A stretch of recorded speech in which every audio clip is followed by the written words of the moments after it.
మన తొలి వెలుగు ప్రేక్షకులందరికీ నమస్తే. తెలంగాణ రాష్ట్ర ప్రజలందరూ వినవలసిన వీడియో గీది పక్క వినాలే. ఎందుకంటే మీరు ఓట్లేసి గెలిపించిన ఎమ్మెల్యేలంట అసెంబ్లీ సమావేశాలకు డుమ్మ కొడుతురంట, అసెంబ్లీకి పోతలేరంట.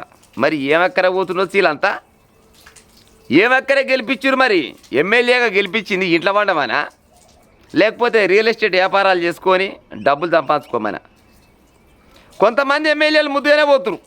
వాస్తవం చెప్పాలంటే కొంతమంది ఎమ్మెల్యేలు మంచిగా పోతారు, కానీ కొంతమంది ఉంటారు వాళ్ళు మాత్రం అసెంబ్లీ సమావేశాలకు పోతలేరంట. ఒక్కొక్కసారి అసెంబ్లీలో 20 మందే ఉంటున్నారట, 20 మంది కంటే ఎక్కువ కూడా ఉండలేరంట. 20 మంది వచ్చి ఇవ్వాలంటే మరి ఏం చేయమన్నా వచ్చిన వాళ్ళకి గెలేమే, మరి లేకపోతే కిరాయికి మాట్లాడకరామా, లేకపోతే కూలిచ్చి తీసుకురామా అని చెప్తున్నారట. ఇక కొంతమంది ఎమ్మెల్యేలు కేవలం హాజరు తీసుకుంటారు కదా, పలాని మళ్ళీ వచ్చినాడంటే ఎస్ఆర్ అంటాడంటే పత్తలే కూడా బిగుతారంట. అడిగేలి సంతకం పెడతాడు, కథం జంపు. డ్రైవర్ ముందుగానే ఫోన్ చేస్తాడు, నేను ఏమైనా హాజరు వేసుకుంటా, నువ్వు కాలు చాలు చేసి పెట్టు, నేను బయటకు వెళ్తున్నామంటే ఓ నాకు వచ్చాడు పని ఉంటుంది బయట కట్టలుగా అయితే పని చాలా ఉంటుంది వీళ్ళకు. కొంతమందికి అందరు కూడా అంటలే నేను, కానీ వీళ్ళంట హాజరు వేసుకొని పత్తలే కూడా వీక్తురంట. మరి ఏమక్కర గెలిచినట్టు అయ్యా మీరు? మీకు ఏం తక్కువైంది? ఒక్కొక్క ఎమ్మెల్యేకు తెలంగాణ రాష్ట్రంలో 3-4 లక్షల రూపాయల జీతాలు ఉంటాయి. ప్రజలారా, ఈ ప్రజల సొమ్మే 3-4 లక్షల రూపాయల జీతాలు ఉంటాయి. సరే ఒక 3 లక్షలు పెట్టుకుందాం, సరే 4 లక్షలు కాదు 3 లక్షలు. 3 లక్షలు అంటే నెలకి ఎంత పడుతుంది, రోజుకి ఎంత పడుతున్నట్టు వీళ్ళకు? ఒక్కొక్క ఈ డుమ్మలు కొట్టే దరిద్రులకు రోజుకు 10,000 రూపాయల జీతం పడుతున్నట్టు. ఒక రోజుకు 10,000 రూపాయలు మనం ఇస్తున్నట్టు వాళ్ళకు. 10,000 రూపాయలు ఇచ్చి మా సమస్యల పైన కొట్లాడిపో మోతవారి మోపిలగాని పంపిస్తే వీళ్ళు ఆడికి పోతలేరంట, వీళ్ళు ఇంకో పనులకు పోతురంట. మీకు నీళ్ళు ఫ్రీ, చక్కదానంగా సంటరేసి టైంకు ఛాయ బిస్కెట్లు, మధ్యాహ్నం కాగానే 4-5 రకాల వంటకాలు బువ్వ, మళ్ళీ 2-2:30-3 గంటలకు మళ్ళీ ఛాయ, మళ్ళీ పొద్దుకంగా మళ్ళీ స్నాక్సు. ఒక్కరోజు అసెంబ్లీ సమావేశం పెట్టాలంటే కోట్ల రూపాయల ఖర్చు, కోట్ల రూపాయల ఖర్చు అవుతుంది. మరి యాడికెళ్ళి వస్తుంది?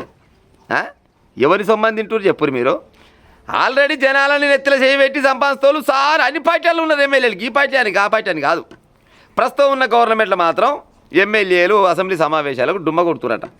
ముఖ్యమంత్రి రేవంత్ రెడ్డి కూడా సీరియస్ అయినట్టు, ఏందో గిట్ట ఇంతమంది వస్తే నోట్లు వస్తట్టు పాడైపోని, ఇంతమంది వచ్చిరన్నా కానీ పట్టించుకుంటారంట.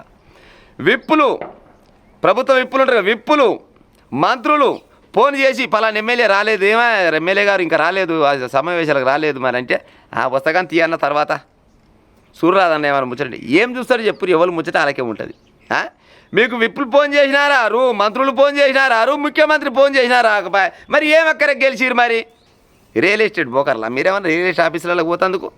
ఈడ భూములు ఉన్నాయి, ఈడ పైసలు సంపాదించాలి, గింత తప్పితే ఇంకో జనాలకు పట్టించుకునే ఆలోచన ఉందా మీకేమన్నా? మీ పక్కలు ఏమైనా వస్తున్నాయా?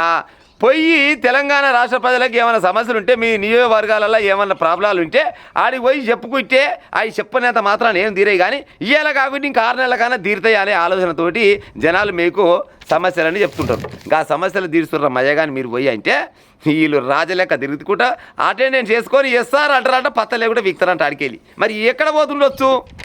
మొయినాబాద్ పామాదులకు పోతారా? ఏమి మొయినాబాద్ పామాదులకు పోతారా? మంచిగా ఉంది, అన్ని రకాల సౌకర్యాలు ఉన్నాయి. ఇక కొంతమంది అయితే ఎమ్మెల్యేలు ఇంతవరకు గెలిచి ఇప్పుడు 2.5 ఏళ్ళు అయిపోయాయి ఉన్నాడు కదా, ఇక అంటేనేమో మళ్ళీ ఆయన మట్టి పడ్డమంటారు. కానీ ఇక కేసీఆర్ లాంటి వాడు అయితే అటెంకలు అడిగే పెట్టాడు. ఎందుకు పెట్టాడంటే ఆయన దొర. ఇప్పటికి 2 సార్లు 3 సార్లు వచ్చిందట. జీతం మాత్రం బరాబర్ నెలనాడు మాత్రం అకౌంట్లో పడుతుందంట. జీతాలు తీసుకుంటప్పుడు జరనన్న శరం అనిపించాలి సార్లు.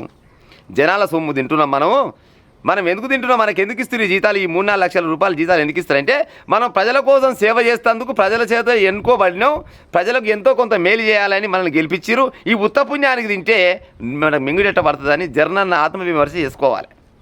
ఏకాంతంగా ఉన్నప్పుడు ఎల్లెలకలు అనుకున్నప్పుడు ఆలోచించుకోరు ఒకసారి, మేము ఏం చేస్తున్నాం ప్రజల కోసం, ఏం కథ అని ఒకసారి ఆలోచించుకుంటే సమాధానం మీకు దొరుకుతుంది.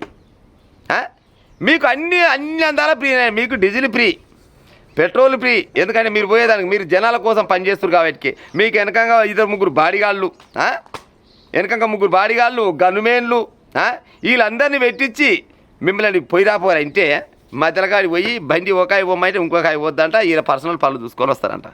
మరి ఏమెక్కడే గెలిచినట్టు అయ్యా మరి మీరు? ఉత్తగానే గెలిచిరా అంటే డబ్బులు పెట్టే గెలిచిరు కానీ మరి డబ్బులు పెట్టి గెలిస్తే గెలిచిరు కానీ మరి డబ్బులు తీసుకునే కదా మీరు పని చేయాలి. కనీసం కూడా అటెంకలు అడుగు పెడతలేరంటే చూడూరి. ఇవ్వదు ఎమ్మెల్యేల సమావేశాలకు డుమ్మా. కొంతమంది మాత్రము అటెండెన్స్ కోసమే వచ్చినట్లు ఉన్నది. కొంతమంది మాత్రం సవాళ్ళ జరిసేపు కాగానే పత్తలే కూడా వీక్తున్నారని పేపర్లు ఇవ్వాలి ఇచ్చారు. గింత అధ్వానం ఉంటుంది అందులో. ఏ రాష్ట్రంలో ఉండొచ్చునా 20 మందితో సభ మొదలు పెడతారు. 20 మందితోటి ఎంతమంది ఉండాలి? 119 మంది ఉండాలి. 119 మందిలా సరే ఓ 10 మందికో 20 మందికో అనుకోని ఏమన్నా కారణాలు వస్తాయి. లేకపోతే ఆరోగ్యం బాగుండదు, లేకపోతే దగ్గర కార్యకర్తనో లేదా బంధువు ఎవడన్నా గట్టినే కథమైంది అనుకో, గాడికి పోతున్నాం గీడికి పోతున్నాం, పెళ్ళిళ్ళు ఉన్నాయి, గిసోటివి కొంతమందికి ఉంటాయి. ఎందుకంటే మీరు సెలబ్రిటీలు ఎమ్మెల్యేలు కాబట్టి ఆధార్ కావాలి కాబట్టి ఆధార్ అవుతున్నాం అంటే అదో లెక్క. ఈ అసెంబ్లీ సమావేశాలు మళ్ళీ రోజు ఉంటాయా? ఉండయి. ఉన్నప్పుడే కదా పోయాలి. మరి ఉన్నప్పుడు కూడా పోతందుకు మీకు పకడక బొక్కలు వస్తే మరి ఏమక్కడ గెలిచిన రాజీనామా చేయరాదు, రాజీనామా చేసి రియల్ ఎస్టేట్ ఆఫీస్ పెట్టుకోరాదు. మరి ఏమవుతుంది? ఇదే ఉండాలి. ఈడ 3-4 లక్షల రూపాయల జీతం మింగాలి, మళ్ళీ ఆడికి మాత్రం పోవద్దు. మరి ఏమక్కడ గెలిచిరాయా? మరి మీరు గుడి గుర్రాల పనులు చూతాను గెలిచిరా?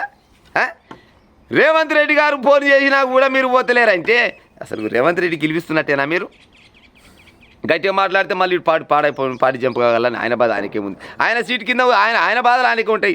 ఏమైనా కూడా మాట్లాడితే మళ్ళీ ఇంకో కుంపటి పెట్టగలని ఆయన బాధలు ఆయనకే ఉంటాయి. చెప్పకాడికి చెప్తాడు, ఇరకాడికి వినాలి కదా. గింత అన్యాయం తెలగబడ్డారు అందరు ఎమ్మెల్యేలు. నేను అంటలేను, చాలా మంది ఎమ్మెల్యేలు ఎప్పటికప్పుడు పోతుంటారు వస్తుంటారు, గాలోకలు ఉంటారు కరెక్టే. కానీ కొంతమంది మాత్రం అటెంకలు అడుగు పెడతలేరంట. కొంతమంది మాత్రం అడుగు పెట్టిన వాళ్ళు ఆదిరేసుకొని ఇస్తారంటురంట, బయటికి వెళ్ళి తిరుగుతురంట. జర ప్రజలారా, ఏ ఎమ్మెల్యే ఊర్లలో తిరుగుతుండే, ఏ ఎమ్మెల్యే ఏం పని చేస్తుండే అనేది చెప్పే ప్రయత్నం చేస్తారు. మీ నియోజకవర్గాలల్లో మీ ఎమ్మెల్యే కరెక్ట్ పని చేస్తున్నా చేస్తలేడా? చేస్తే అసెంబ్లీకి పోతే అసెంబ్లీలో అవపడుతున్నా, టీవీలో అవపడుతున్నా. ఈ మధ్యలో పోయిన ప్రతి ఒక్క ఎమ్మెల్యే ఎంతో కొంత ఏదో ఒక సమస్య పైన మాట్లాడాలి.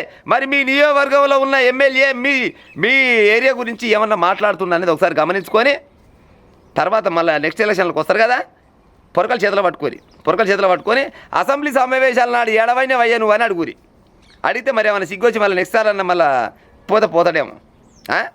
జరా నలుగురికి పని చేస్తూనే గెలిపించుకుని ఉపాయం చేయాలి మనం. అంతేగాని వాళ్ళ పని చేసుకొని వాళ్ళ రియల్ ఎస్టేట్ వ్యాపారాలు చేసుకొని ఈ అవసరమైతే దుబాయ్కి వేరే దేశాలకు పోయేసేటోళ్ళు చాలా మంది ఉంటారు. ఎందుకంటే అక్కడ పెట్టుబడి పెడుతోళ్ళు చాలా మంది ఉంటారు కదా. గసంటోళ్ళు విలాసాల కోసం తిరుగుతారు. కానీ ఇంకీడ ఉన్న అసెంబ్లీ కాడికి పోయిన మయగానంటే ఆడికి మాత్రం పోతలేరంట. పేపర్లో తాటికాయల వచ్చరాలతో ఇచ్చిండ్రు. అసెంబ్లీ సమావేశాలకు ఎమ్మెల్యేలు డుమ్మా. మరి డుమ్మ కొట్టి మరి ఏం పని చేస్తారంటే రియల్ ఎస్టేట్ వ్యాపారాలు, లేకపోతే సెటిల్మెంట్లు, గంతే లెక్క. అంతకు మించింది ఇంకేం ఉండదు.